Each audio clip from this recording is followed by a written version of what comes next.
Yo, this is Caleb Honeycutt, and I'm back on my channel.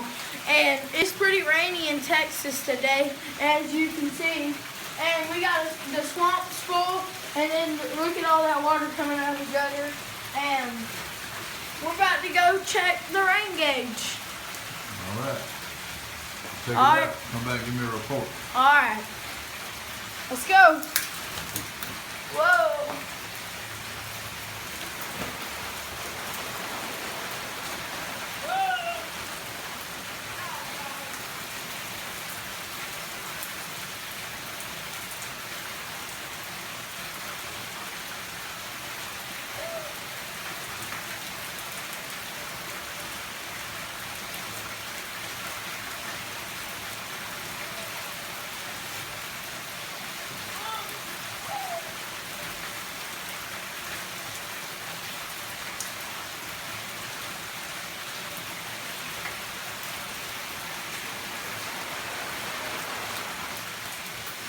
So what do you find?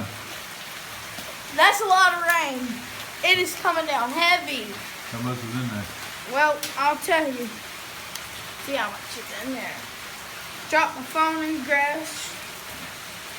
Did I even get the photo? Better.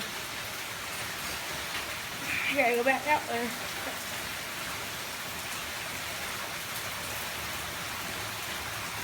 Alright. See if I got the photo or not. If we didn't, we'll go back out there. Oh yeah, we got it. About 2.5. Yeah, about 2.5 inches of rain. Bye. See y'all later.